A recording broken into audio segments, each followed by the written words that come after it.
Caros irmãos, caras irmãs do Grupo São Jerônimo, é uma grande alegria poder compartilhar com vocês esse Evangelho do 11ª semana do Tempo Comum, no qual nós meditamos um Evangelho orante que nós bem conhecemos, que é o Pai Nosso. Centro de todo o Sermão da Montanha, que inicia no capítulo 5, com as bem-aventuranças que nós já lemos há algumas semanas atrás, e vai terminar com uma alegoria, com uma comparação, melhor dizendo, entre a casa construída sobre a rocha e a casa construída sobre a areia, no capítulo 7. Para muitos, o centro de todo este sermão está no Pai Nosso. O capítulo 6, ele é emoldurado por 3 realidades, das quais nós bem conhecemos 3 práticas do judaísmo. Começa com a esmola, depois a oração e, por fim, o jejum. E sempre encabeçado pela questão de que nós não devemos realizar nenhum desses atos para sermos vistos pelos homens, mas que a nossa justiça, ou que a nossa prática, que a nossa vivência seja de fato realizada de acordo com a retidão, do nosso coração e da nossa prática, da nossa própria vivência.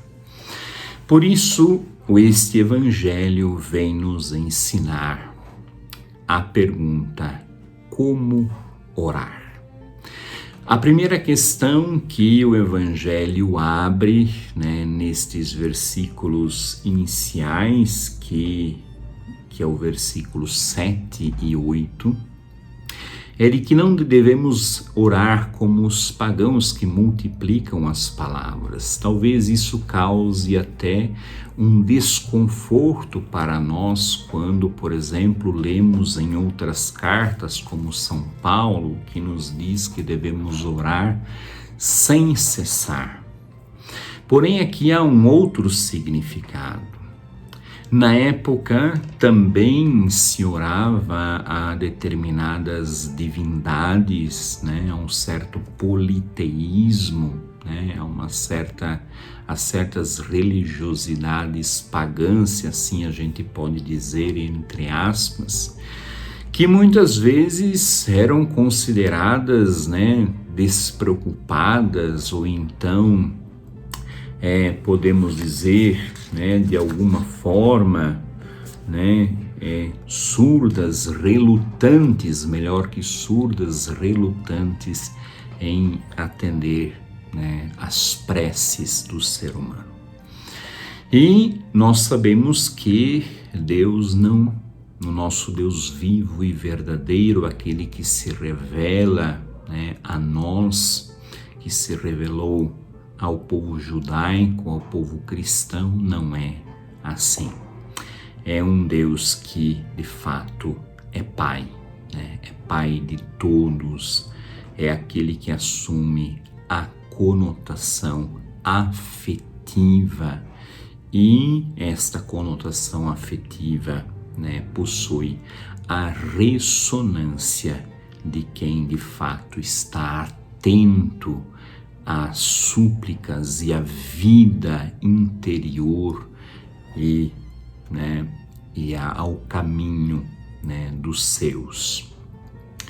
Por isso há 3 propriamente petições nesta primeira parte, do qual o pronome se volta teu, santificado seja o teu nome, que é a primeira parte. Portanto, santificar de alguma forma é reverenciar a Deus, tá? Especialmente a revelação da presença da sua presença entre nós, alude a uma reverência, né, do ser humano nossa a Deus, especialmente a sua vontade, né, a sua vontade libertadora, a sua vontade de nos libertar em meio à aflição, em meio à opressão, em meio a todas as realidades que aparecem, né, no nosso próprio caminho. Nesse sentido, consagrar ou santificar também envolve, né, a noção de santidade, na qual alguém ou algo é colocado à parte para o serviço divino fiel.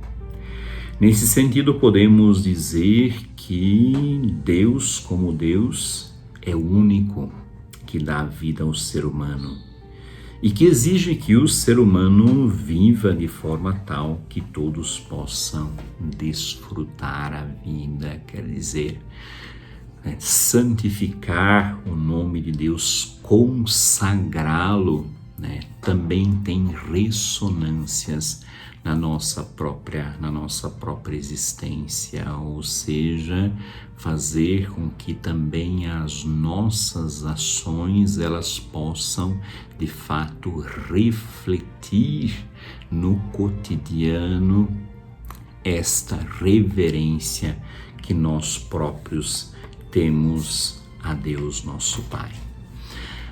A segunda, venha o teu reino, né, diante deste mundo opressor, diante deste mundo que é contrário, né, ao reino. Existem tantos antirreinos presentes ao nosso entorno.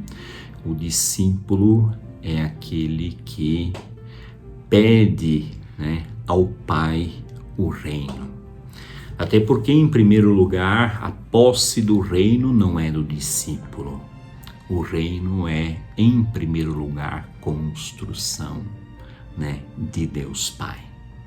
É Ele que é, em primeiro lugar, aquele do qual provém o próprio reino de Deus. Por isso, o discípulo deve construí-lo, mas deve pedi-lo em primeiro lugar. E em terceiro lugar, né, como nós temos presente, né, no nosso texto, assim na terra como também no céu, seja feita a tua vontade, assim na terra como no céu. Ou seja, venha ao encontro desta última petição da primeira parte, né, que a vontade de Deus de fato seja feita, tá? Em todas as realidades circundantes, em toda a totalidade do nosso próprio existir, em toda a sociedade enquanto tal. Partindo para a segunda parte, nós temos 4 petições, e aqui mais rapidamente. Primeiramente, se pede o pão, né? E aqui há diversas explicações. Muita gente fala no pão eucarístico, no pão futuro, mas nós não podemos deixar a conotação do pão cotidiano, do pão que alimenta as pessoas, né? Do pão material, do pão da justiça que, né, sabe distribuir e poder dar alimento, né, a todas as pessoas. E, portanto, depois disso, nós temos já presente o texto seguinte, que fala do perdão. O perdão necessário que Jesus, em muitos momentos no Evangelho, né, mateano, será muito contundente, tanto, né, no discurso comunitário do capítulo 18º, daquele juiz implacável.